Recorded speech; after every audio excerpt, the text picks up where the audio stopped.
Welcome back, Tiger fans, to Rockin' Radio's football podcast. I'm Nate Edwards. That's Brandon BK Kiley. This is Before the Box Score, Week 4 edition. Memphis, Hate Week edition. Mizzou, putting them together edition. BK, how are you doing today? I'm doing all right. Coming off of a fantastic win for our Tigers, going up against the bad version of the Tigers this week. Multiple games this year against opposing Tigers, which will be interesting to see. But doing well, man. Doing well. How are you doing? I'm 3-0. You're 3-0 too. So, I mean, this is something that we have not been able to experience since Drew Lock was calling the signals underneath the center. So, like, it's been a while. I think this is the first time since you and I have been doing a podcast together that Missouri has not lost in the first 3 weeks, which novel, fun to talk about a winning Missouri football team, fun to talk about a team that's currently undefeated and still in September. This it's fun again, and I think the energy on Rock M Nation, energy among the Slack, energy when we talk about the team is just different when you still got stuff to play for. So I'm feeling great. This is fun. I like this. This is good. So we've got things to talk about. Hinted at the end of the last show that we had an actual commitment occur, and it happened right after the Kansas State win. So if you missed it, I understand there's a lot going on. But Missouri beats K-State on the 61-yard field goal. We all remember that. Harrison Bemis is the hero. Not even an hour later, the Drinkwitz bat signal goes up, and a gentleman named Julian Marks, he likes to go by Juju. He's a strong side defensive end. He is the 205th best player in the nation 2025.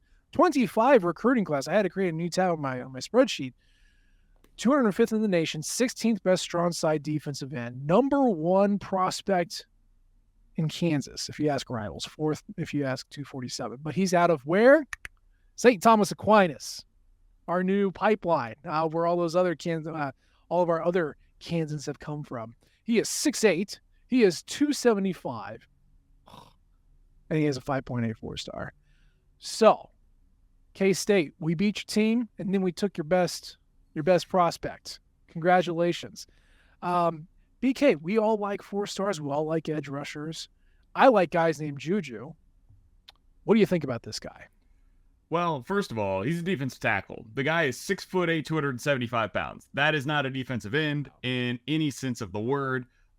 This guy is 17 years old, I would assume, as a junior, and he's 275 pounds. My dude is a defensive tackle. This is he was Jalen Marshall's teammate, and he's bigger Jalen Marshall, basically, is what you're looking at here. So it's a great get. It's a good way to start your next class. A 4-star is never a bad way to start any individual recruiting class, and I don't blame him for committing to the Tigers after a game like that.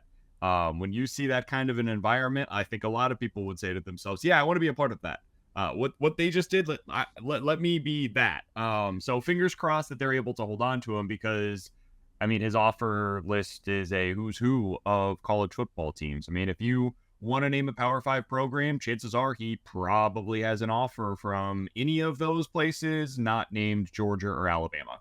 So he can pretty much pick where he wants to go, and he chose, hey, I want to go to the University of Missouri. I'm into that. It seems like an emotional choice. I'm not going to criticize. I'm not going to look a gift horse in the mouth. But yeah, like you said, right after you're I want to be part of that. That seems pretty emotion charged. So not only do you have to have a good season this year and keep his interest, then you got to turn around and go a whole nother year until he can sign on the dotted line. So it's something to monitor. It's a good thing when guys get excited to join your team, so much so that they're going to lock down their recruitment a full year before it needs to. I think that's cool. You also got to hold on to him. Like you said, everyone's going to be beating down his door, especially after they see him play as a senior. But yes, it is a good thing. Now, one of the interesting things that he mentioned in his interview about why he chose Missouri was that he's like, well, I'm going to be talking to Jaden. I'm going to be talking to Andrew and Deshaun. I want to get him to Mizzou too. Well, Andrew, Jaden, and Deshaun just happen to be the number 1, number 2, and number 3 other recruits in the state of Kansas, all of which are 4 stars. Andrew Babalola is a 4-star offensive tackle out of Blue Valley Northwest. Jaden Woods is a 4-star edge rusher out of Mill Valley in Shawnee, Kansas. And then Desan Brom is a 4-star tight end out of Derby, Kansas. So, look, again, we are a ways off. Did not even have the spreadsheet open. That's how far we are. But if you're talking about a guy who's so excited of joining his college that he's going to get his other blue chip buddies to jump in, yeah, man. Yeah. Hey, if you like to sit for 3 years, come to Mizzou, or maybe you're good enough where you can start like at Luther Burden.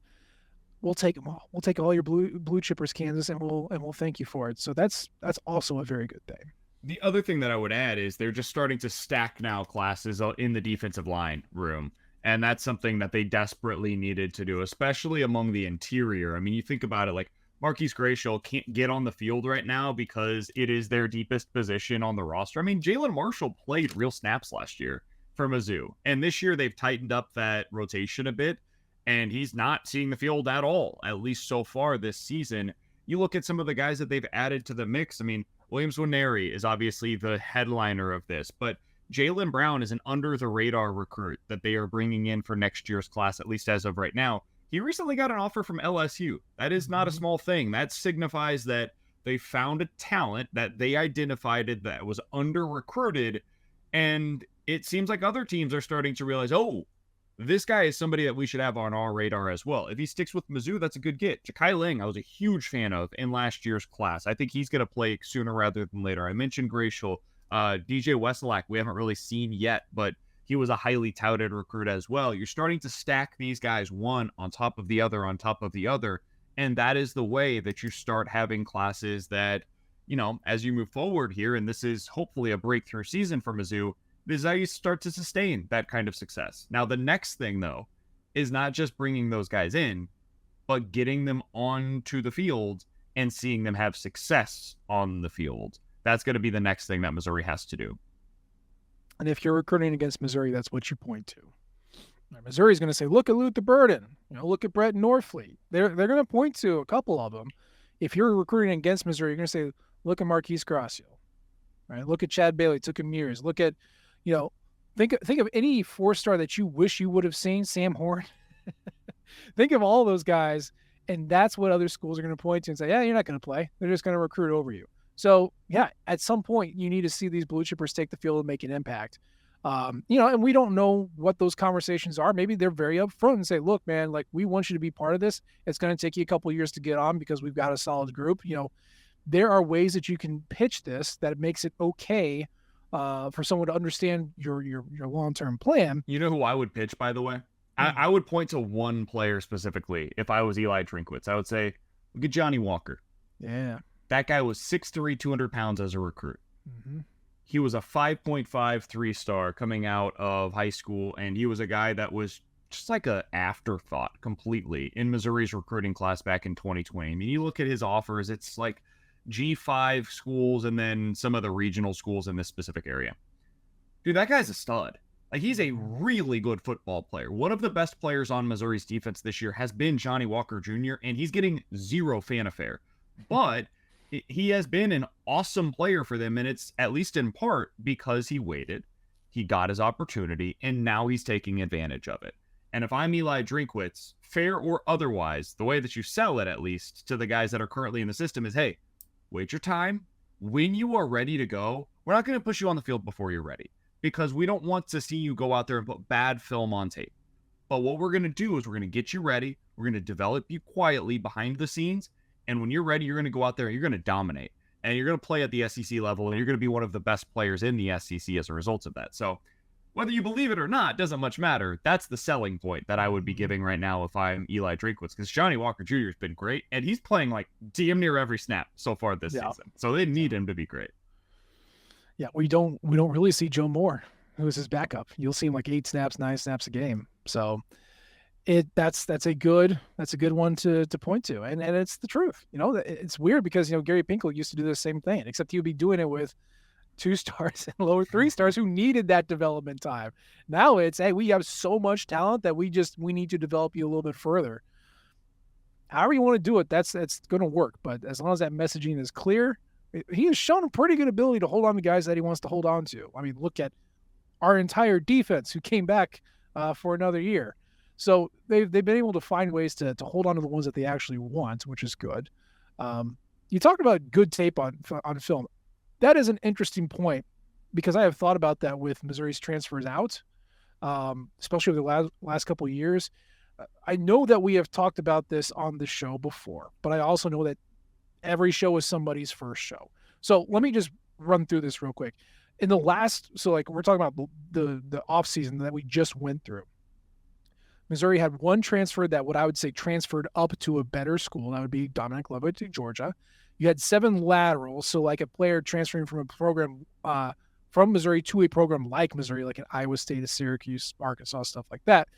You had 16 players transferred down. Some of them are in like a community college or D2, and one's in an NAIA school. And I think the easy thing to say is, oh, well, that just shows that they're not any good. It could also just be they couldn't see the field, so coaches really don't have good film on them. Now, coaches are pretty good at sharing practice film as long as like you rip out the play name or whatever, but that's only going to tell you so much. So to your point, I think a lot of players want to get on the field in the instance that they need to transfer away and they can say, look at that. But you don't want to put crap out there because then you're also not going to go anywhere. So I think that's a good point as well. For sure. And if I asked you, Nate, how many players do you think, just to continue this line of thinking, like once you get on the field, you're going to be on the field a lot. How many players in the SEC among defensive linemen do you think have more snaps so far this season than Johnny Walker Jr.? Defensive linemen more snaps this year in the SEC than Walker. Well, Vandy has played like 4 games, so maybe one of those, maybe 2 of those. I'll say 5. 5 have more. 2. It's 2 Vandy defensive linemen among players in the SEC that have played only 3 games, so the same number of games as Johnny Walker Jr. is the most snaps so far in the SEC among defensive linemen. 161 of them so far in Missouri's 3 games. He is playing a ton. Darius Robinson, for context, has played 132 snaps. So Darius Robinson, one of the best defensive linemen in the SEC, has played 30 fewer snaps on the season than Johnny Walker Jr., who, by the way, could barely get on the football field over the last couple of years. So, I mean, he's already this season outsnapped what he did each of the previous 2 years. Oh, yeah. I think that tells you a lot about the way that they operate as a coaching staff, right or wrong. Like, and I've got my qualms with it. I'm not sure I agree with this. I don't think I would operate this way, but it's working right now with Johnny Walker Jr. So at least there's proof of concept, and that's something they were lacking coming into this season. Either by, the actual concept or just time, because it does take time for this sort of something to come through. I forget who Johnny Walker's roommate is, but I remember reading somewhere that when they first met him, they thought he was a wide receiver because he was so skinny. And now he's bulked up, but he's an SEC lineman. So, these things take time, especially like that. And one thing that we have been kind of critical of Eli Drinkwitz and the staff at times. It was Ennis Rakestraw, by the way. Ennis Rakestraw, there you go. Is which players are getting better? How are you developing the players that you have? How are you getting them from where they were at high school to a better spot in college?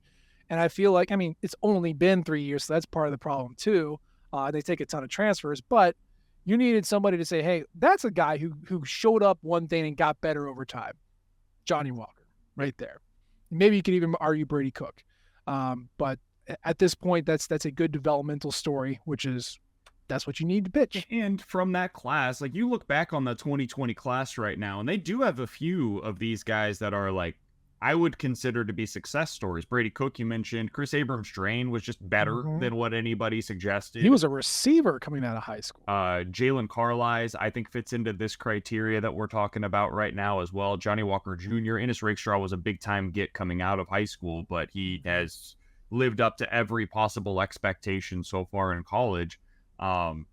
They've got a few. It's not as many in that class as maybe you would have hoped, but that was also the worst class that they've had so far. So as you look towards that 2021 class, a lot of those guys are already gone, but maybe you could eventually see like a Damian Wilson being a guy that ends up being a little better than what we're currently projecting him to be, It does give you a little bit of hope about what the future could hold for some of these players.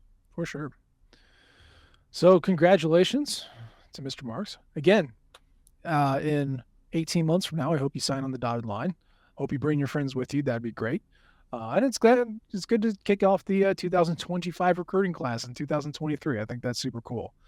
Let's do a little bit on closing out the Kansas State game, because that's just a fun game. That was so much fun to win a big game like that. I put out my Beyond the Box score on Tuesday, as I always do.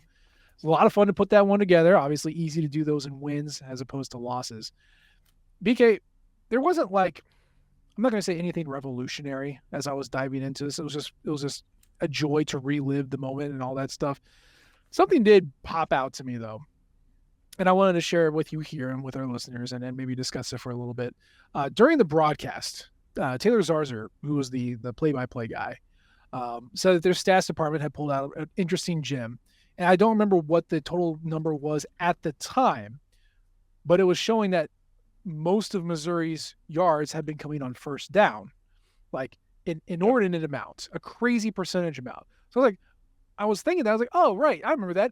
What did it end up actually being? Well, I did the math, I charted everything, I put it out. It's in Beyond the Box score. BK, Missouri finished with 429 American football yards at the end of the game. 327 of those yards came on first down. 258 of those were through the air. Now, keep in mind, just by design, an offense is going to have more first downs to operate in than any other down, because that's how football works. You start with first down. I'm sorry. You're going to have fewer fourth downs to operate with. You have more first downs. Still, Missouri had 29 first downs, 20 second downs, 13 third downs, and of course they ran a play on fourth down that got them a touchdown. So what you are looking at is essentially 76.2% of Missouri's yards came on first down on only 46% of their total plays. I would say some of that speaks to aggression and playing off script and throwing on first down rather than running. What are your takeaways from this fun stat? I would say it's probably this. I have not looked this up yet, and honestly, I don't even know that there's a place that I could go this year to track it. Maybe you would be the best one to find it. I'll just give you more homework because you don't have enough to do in your life. Sure. I would imagine there's got to be some tendency breakers in there. I don't know what Missouri's run percentage was previously on first down, but I would think that it was significantly lower in this game than it had been previously. So I could tell you what it is. Perfect. At least for this year. So against South Dakota, on first down, Missouri ran 19 running plays for 115 yards, 10 passing plays for 24 yards. Okay, that's for the entire game. Against Middle, Missouri ran 18 run plays for 77 yards, and then 9 pass plays for 119 yards. So then we get to Magical K-State, and you're going to be blown away here. Missouri ran 14 running plays for 69 yards and 15 running plays for 258 yards. So it's not that 15 passing plays. So they inched it up a little bit more. Well, yeah, it became a 50-50 split, basically. And then the yardage just exploded. Yeah, so this is the tendency breaker.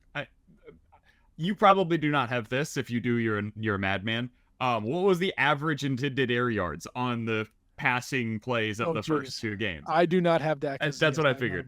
The reason why I ask is because I would bet you a lot of those are like screens and slants and just quick hitting, let's get 4 yards here. Against K-State, it was, we are going for the jugular. We are going to run a play action. This is coming off of previously being a 67% run first down oriented team. And now you're going to think we're running it here? Nope. It's going to be a play action deep shot to Luther Burden. It's going to be a play action. Oh, here goes a freshman deep down the field. Like, that's the kind of stuff that they were willing and able to do in this. And it's why, like, hey, man, credit to Kirby Moore, credit to Eli Drinkwitz. They did play possum a little bit in the first two games. And what you can do after what they did in the first two games is you can say, all right, this is what we're showing you. Here's what we're going to do because we showed you that. It's the whole look over here kind of thing where, like, you it's all the eye candy that you give to an opposing team where they think it's basically magic. Yeah. You think something is here, but really it's over here, and it's the illusion of what you believe. So they trick your eyes, and Missouri did a really good job of that against Kansas State. That would be my hypothesis, at least. I would say they've been playing possum for 3 years to lead up to this exact moment. And now we're going to finally unveil that actually the entire time, Eli Drinkwitz has been building an unstoppable air raid offense. And he's just... Yeah, you believe that, don't you? We're slow cooking it, man. Put that in the crock pot for 3 weeks. That's what we're doing. No, I don't actually believe that. But it does show that this is what happens when you break tendency. When you set something on repeat over and over, and the defense just goes, I know what this is. I know what this is. You condition them to it, and then pow, you do something different, just like you said. So it was effective. So effective that all their yards came on first down. And what's great is that you don't have to worry about third down if you keep converting on first down, which is what they were doing for most of the time. We'll get to Memphis at some point, but they're really good at converting first downs in the first two and really terrible at converting on third down. Wait on first down. Those are some of the things that you need to do, either for the offense to avoid those situations or on defense to put them behind the ball. So interesting nuggets from K-State. I didn't really have anything else outside of that. I just thought that was cool. And it's something that I'm going to track as we go through the year just to see how they do with their tendencies. But just something to keep an eye on. Yeah, it was a super fun game in every possible way. And I did want to add one other thing because I saw a little backlash on Mizzou rushing the field afterwards. And I wanted to get this out of there. We don't even have to spend more than a minute on it. College football at its heart, at its core, is supposed to be fun. It is supposed to be about moments. It is supposed to be about games. It is supposed to be about building some sort of bond between a fan base and its team. And games like Saturday is what does that. Games like Saturday is why I'm a college football fan. It's why I hope that someday my kid will be a college football fan. It's going to suck him into this same toxic relationship with Missouri that we have, right? You have moments like that, and then you just have this unbelievable thirst to be able to have that moment one more time, to just get back to that high of watching your team have that moment. And so that is exactly the kind of game where you should be rushing the field. It's a walk-off 61-yard field goal against a regional rival, against a top 15 opponent that you beat for the first time in a decade at home. So yes, it was more than worth the $100,000 that they ended up paying for that moment at Mizzou. Mm-hmm. That thing will pay for itself 10 times over with the way that they were able to recruit off of something like that.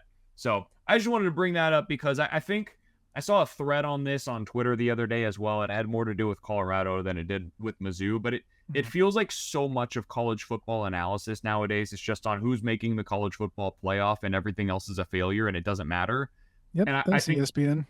I think that just it totally eats at the soul of what college football is supposed to be. A 9-3 season can be one of the most memorable seasons that you have as a fan. Absolutely. There is nothing wrong with a 9-3 season that gave you a ton of memories along the way. And that's what this has a chance to be for Mizzou. So that game was huge. It was more than deserving of a field rush. And I hope every single one of you that were in attendance ends up remembering that. And if you had your kids with you in attendance, they are going to remember that for the rest of their lives. Have you ever rushed the field? Once, yeah. Texas A&M in 2013 when I was a student.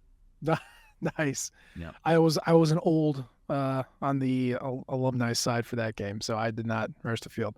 I was lucky that I was always on the field because I was in the band. Sure. But I rushed the field when Missouri finally beat Nebraska. Oh, nice.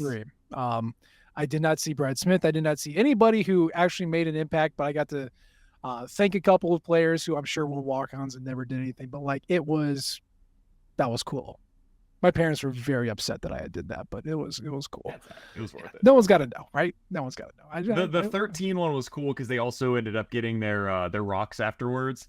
So like Yeah, everybody that's was right. on the field as they were carrying the seniors across the field with their Yeah. big old rocks, and some of them, can't remember who it was, but one guy in particular got like this little tiny rock, and he had a really cool story about how he had been beaten down over the course of I think it was James Franklin. It was James Franklin actually, who left with the smallest rock that he could find because how much he had been beaten down over the course of his time at Missouri, and how he still was able to like sustain despite all of that. So I thought that was cool.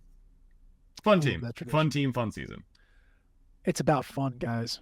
And ESPN is taking that away because they're trying to make it about TV. Hold on to the fun. Like you said, that's the soul of the sport. Hold on to it. All right. Let's keep going because we got other things to talk about. And really, BK hinted at this at the end of the show last time. Speaking of fun, we're going to go there. We're going to go there because I remember in the offseason when I first told you that I was very bullish on Missouri, and you were pleasantly surprised. And one of the facts that I cited was that I felt like the SEC was going to have a down year because the SEC and the East in particular were starting over at quarterback when Missouri was not. We've watched, technically Vanderbilt's got 4 games, but we've watched 3 weeks of SEC football, and it's kind of a mishmash of mediocre. So, BK, are we in a spot where we are thinking that Mizzou might make a serious run at the SEC East in its last year of existence? Why not?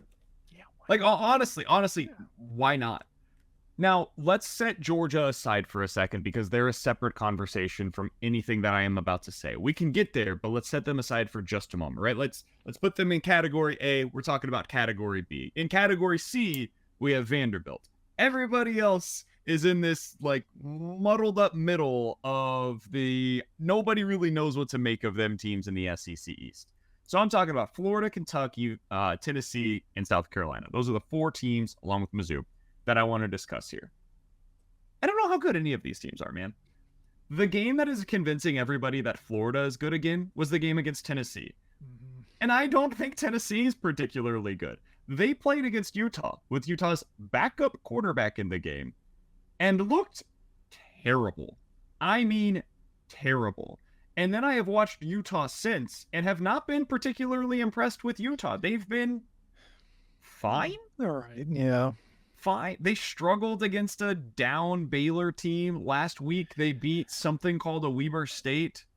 They're always better towards the end of the year, though. Like, that's a Utah thing. And Cam Rising might be back this week, so they're going to be better just by virtue of having one of the better quarterbacks in college football back. But that does not excuse what we saw from them against Florida. Yeah. So they lose that game. They have a game that doesn't matter. And then they beat Tennessee, and everybody's like, oh, Florida, they're back. Look at the Gators. They're going to play Charlotte this week. They're going to beat the hell out of them. And we're going to learn nothing from that game either. And then they're going to play Kentucky. And maybe they win that game. And guess what? That won't tell me much either because I also don't know if Kentucky's any good because they sleepwalk through the first half of every game they've played so far. Devin Leary, I think, is a really good college quarterback. Their wide receivers, I think, are really good. Their running back, I think, is pretty good. I don't know about their offensive line. I think it's pretty bad. Their defense should be pretty good. We haven't seen them play anybody yet, though, so I don't really know. So I don't really know what to make of Kentucky yet. The same way is true for South Carolina. Yeah, they played well this past week against Georgia. For a half. They scored 14 points, and they ended up losing by double digits. They lost by double digits against a North Carolina team that's kind of been mediocre since then. Yeah. And then we've got Tennessee, who they have a quarterback who can't hit the broadside of a barn, man. He's super talented, and if he's hitting on his deep balls, like, good luck. He could beat anybody on any day. But he misses more often than not. Dude, this division stinks. It is just not good. Yeah. And so as I watch Missouri and I'm watching these other teams around them, I'm sitting here saying to myself, like, I think Missouri's defense is every bit as good as any of these others that we're watching. I think Missouri's quarterback, people will laugh at this maybe, but I think he's every bit as good as any of these other quarterbacks that I'm seeing in the SEC East. Luther Burden is the best player in the SEC East that I've watched play football so far this year. Yep. Why not? I'm with you. Joe Milton can, throw it a mile, but he can't pitch at 3 yards. He can't hit timing routes. He can't. I don't know. And also Tennessee's receivers, I don't think are all that great either. There is quite a bit of a drop off from what they had last year to this year. South Carolina, North Carolina's defense looked unstoppable in that first week. North Carolina's defense is never good. Okay, so like that is damning to South Carolina. And yeah, they hung with Georgia for a half and then did nothing. Here's something I cannot believe I'm going to say. I think the real threat to the East, again, not from the Georgia bucket, from the everybody else bucket, the real threat is Florida. And the reason why Florida is the real threat is because they are, regardless of the guys they have, they are just scheming the hell out of it. They are playing to type. They are Wisconsin South because they took Wisconsin's quarterback, Graham Mertz, and said, well, we got 2 really good running backs and some beefy offensive linemen. We're just going to over and over and over. And Etienne's good. Like really good. He's very good. And the Florida defense is pretty good too. So they're going to play man ball. They're going to play Wisconsin ball. And they're just going to run you over. And it's not going to work against a talented team like Utah, even with their backup quarterback. But it is going to win you some games. Missouri's done this before. I was about to say, this sounds like a very familiar way to go about things. It's shrink the game, go off of the ground, and then just see what happens. And it's working. It's working against teams who don't have identity, don't have good scheme or tactics. And that's what they've been going up against. So I would like to think that Missouri can prepare for an attack like that. And then you hope that Joe Milton has a normal kind of inaccurate day. He's going to get a couple bombs, but he's going to miss a bunch. Spencer Rattler, I still think is not any good, despite the 5 shiny stars next to his name. And Kentucky is just this, their OC almost died 2 weeks ago. And now he's going to just work like normal. Like, okay, I don't know what's going on there, but it's a mess. It starts with the quarterbacks. And kind of every other position group, every team's got at least one stinky group on offense, and defense is whatever. So, I don't know. I think Missouri has enough continuity, enough proven factors, and apparently an ability to mix up the scheme every once in a while. I feel more and more confident in that as the weeks go on, which scares the hell out of me. But like I said a month ago, why not now? Conditions are perfect. They are, and as I look at SP Plus, which, as you know, Nate, better than anybody, and for those that are new to the listening audience, SP Plus is the metric that Bill Connolly uses over at ESPN.com, previously with SB Nation, previously the overlord of Rock M Nation. He's fantastic, and he does great work, and his statistics are awesome. So he uses SP Plus. That's what we're going to use here. And by those rankings, he goes through, and he has every team ranked in all of college football, and then he puts a little number system next to them on what the basically power ranking would be in terms of numerical data. The teams in the SEC East that he has ranked, and this is where they are in all of college football, right? Georgia's still at number 2. The next team in the SEC East that he has ranked right now is Tennessee at 18. Kentucky at 24, Florida at 30, Missouri at 37, and South Carolina at 40.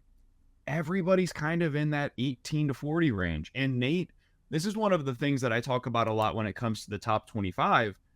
If you're arguing about a team from 20 to 40, they're probably pretty interchangeable. Like whether you want to rank them in the top 25 or you want them just on the outside others receiving votes, I don't really care who you have in there. Like this week, I know a lot of Mizzou fans were mad that Mizzou wasn't a part of the top 25.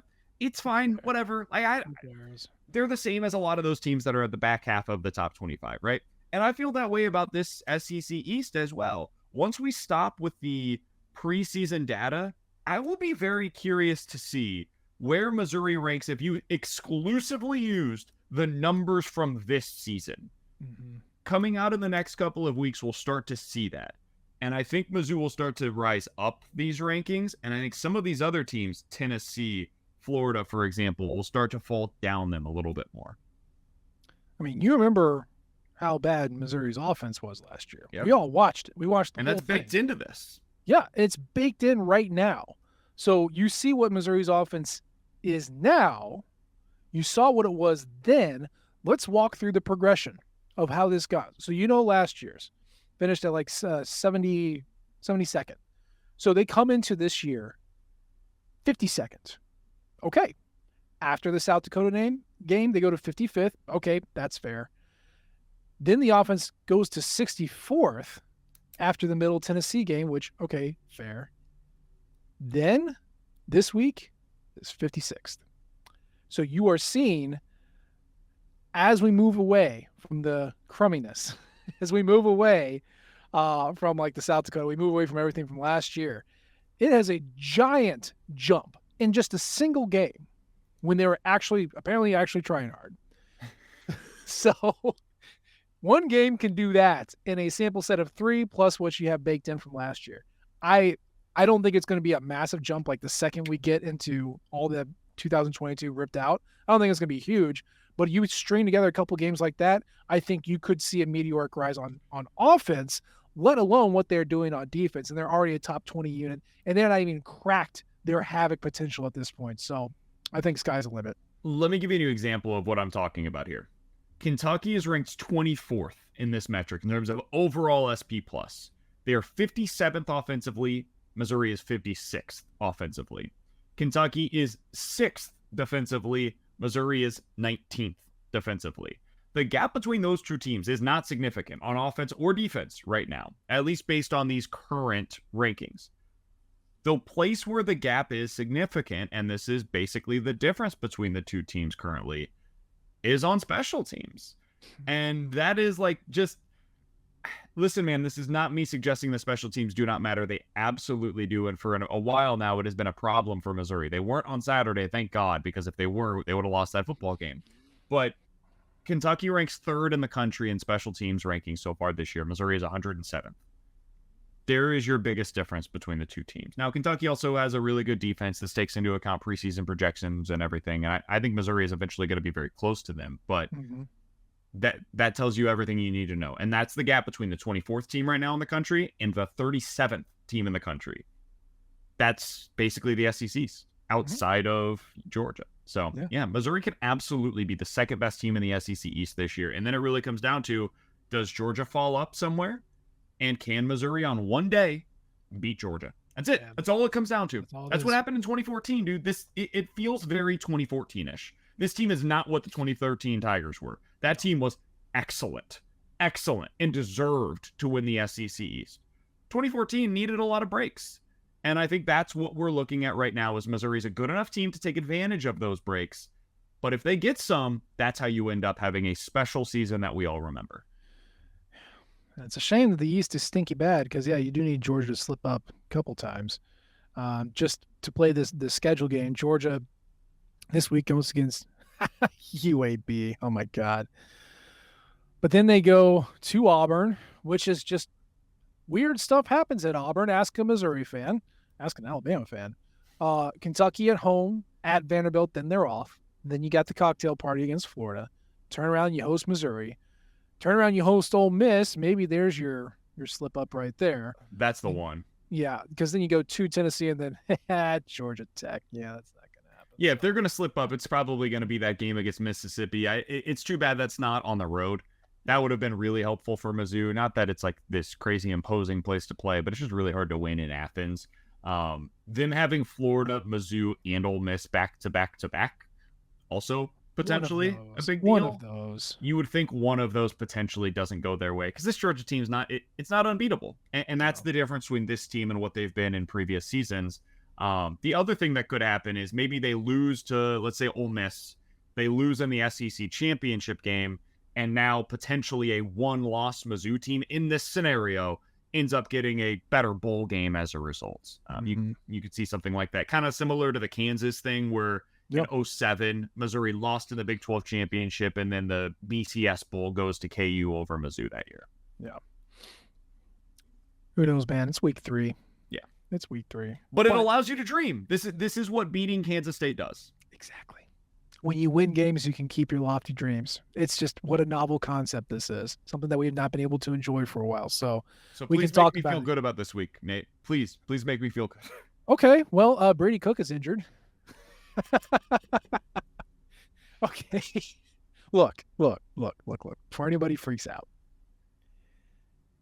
it's Brady Cook. He played with no shoulder for an entire season. And Is that important for a quarterback? Seems important. Now you're going to tell me that a bone bruise is going to stop him from playing in front of St. Louis? Give me a break. That dude is going to play. He was at practice today. We saw pictures. I don't know how much he moved around. I don't care. I guarantee you he starts. I guarantee you he plays. I don't know if he's going to finish, but he's going to play. So I think we're going to be okay. At least from that, I also don't know if he's going to be any good, but so let's talk about Memphis. Who are these bad guy Tigers? Well, they haven't played anybody, which is the greatest thing you can say in college football. Saying, you ain't played nobody, which is fine. And it is relatively true because Bethune-Cookman, Arkansas State, and Navy are not world beaters. But here's the thing. Memphis took care of business against two of those three. And it does say something if you can put away an opponent quickly, you just bury him and move on. Navy was weird because Navy is always weird. Missouri fans know that playing Navy or just a triple option team is weird. We don't need to talk about the 2009 bowl game at all. Not at all. Why did you bring it up? But still, the point stands. Memphis is really good on defense at eliminating like efficiency stuff. They play up. They press the corners. They send blitzes to stop your running game. They try and hit you in the backfield. They don't give you anything in the middle. No slants, no easy draws, no outside zone. They don't give you any of that. On the flip side, you want to go over the top? Yeah, you got it. You can do that because they're so close to the line. If you try to run on them, not good. If you try and make big moves on standard downs, which is 1st and 10, 2nd and 5, stuff like that, not a good idea. If you want to rip off a big run, boy, they'll give that up, especially to a quarterback. If you want to go over the top like Luther Burden likes to do, they'll give you that. But you're not going to get anything easy in the middle.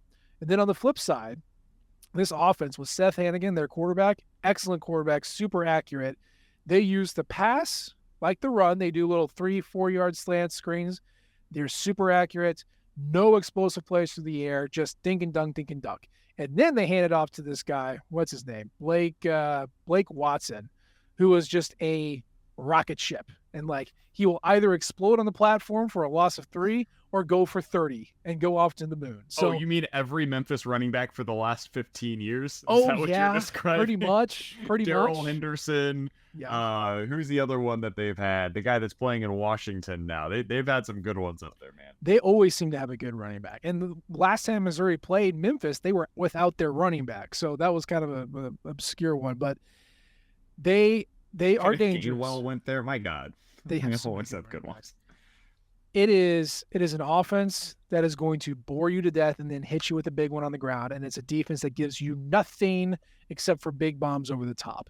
We have seen that Missouri can do that with Brady Cook, with Luther Burden, with Theo Weiss, with Marquise Johnson. We've seen that. We have seen Nathaniel Pete be able to, again, get blown up in the backfield or go for 20 because he can find that hole and hit it. So I don't know how this is going to go. It's going to be a great test for the defense. It's going to be a really good test for the offense, especially if Brady is injured. But Memphis has not played a team like Missouri, and I'm going to rest my laurels on that because the best team they've seen so far is Navy, and it was a squeaker. This is both good and bad for Missouri in terms of just like the scouting side of things, right?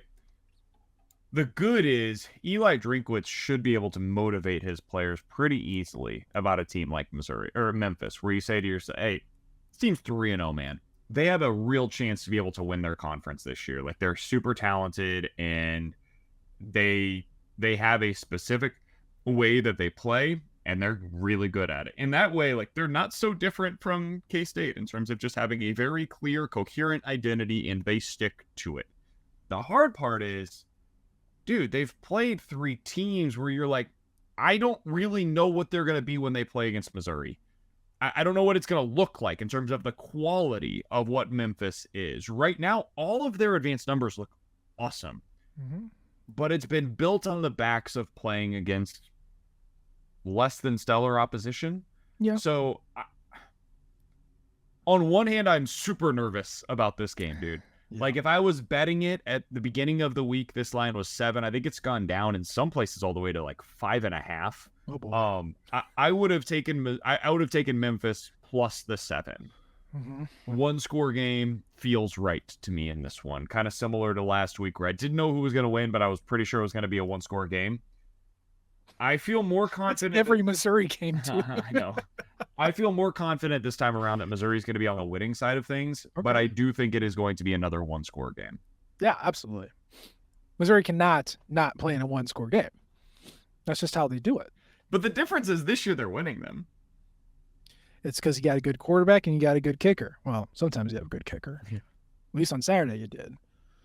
It is funny how much that fixes, right? It's kind of like when your baseball team, hey, you got a good bullpen, suddenly you become a really good one-run team. Yeah, imagine that. Yeah. I mean, it's Bud Elliott, I think he's the one that said it. It's like good coaching decisions, great quarterback, elite special teams. That's how you win close games. And that's how Eli Drinkwitz did in his first year in Missouri. You're like, yeah, you made good choices. You were aggressive. You had Harrison Mevis in his prime.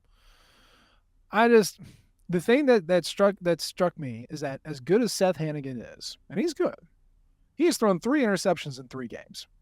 And 2 of those went to Bethune-Cookman, which, no disrespect to Bethune-Cookman, but Power 5 team shouldn't, or FBS team should not be throwing picks like that. He is super accurate, but I think when you watch him, there's a lot of repetition, kind of goes to their identity, like we do what we do, right? So eventually some secondaries can start picking up on that. Now, do they want to pull a K-State, Missouri and flip the script and do something completely different here? Maybe. I will also say I think a good chunk of Missouri's players are going to be motivated to win in front of basically their entire friends and family group. Now, sometimes that might lead to a little too much of emotion, but I don't think there's a lack of motivation. I think any team that comes in undefeated should have your full attention, no matter who you played. And now you're Missouri, and all of a sudden the East looks wide open. Take care of business, man. Take care of business. And if you can't do it here, then, you don't deserve it. But I think I'm with you. I feel like they can win. They should win. I don't think it's going to be comfortable, though. Just another one of those Tom Special one possession games. Pass fail. Pass fail. 3-2. Your pass fail games that remain on this schedule are Memphis, LSU, Kentucky, South Carolina, Georgia, Tennessee, Florida, and Arkansas. In other words, ladies and gentlemen, if you kept count, there is one game that is not a pass fail the rest of the way. It is Vanderbilt. You got to win that one pretty handily. The other ones, though, dude, like, in all seriousness, that's what this season has become. It's a series of flip games. It's 50-50 propositions. Maybe you believe it's 60-40 in one way or the other. But the majority of these games are like, hey, you're going against a peer program. This is a team that is pretty similar to you, at least based on what the projections are so far. So go out there and they call these challenge trades in Major League Baseball where, like, one team will send one player to another team, sending one player back. And it's just saying, as a general manager, like, hey, I believe I'm better with my evaluation than you are at yours. That's basically what this is. Hey, we're a program that believes that we are better than you, and we're going to go out there and show it to you on Saturday. Missouri has to do that against Memphis, and then they got to continue doing it against 5 of their last 7 games. If you do that, feel pretty good about it. Not an easy proposition, but that's what's at stake, man. That's what you got to do. That's welcome to college football. Yeah. Every game, the next game is always the most important one. Except for Vandy. Man, I know this is off tangent. I am so disappointed in Vanderbilt. Yeah, I am too. I thought they should be feisty by now, and they're not. And defense is okay, but just, I don't know. I was going to go the opposite way. I was going to say their offense is a little better this year. I guess. They gave up 40 to UNL, to Barry Odom, the fighting Barry Odoms. they locked down Hawaii until they didn't. Like, it's just like they forgot to show up. I don't get that at all. And yeah, Barry Odom beating Vanderbilt. What a fun thing for him. I'm so glad he could do that.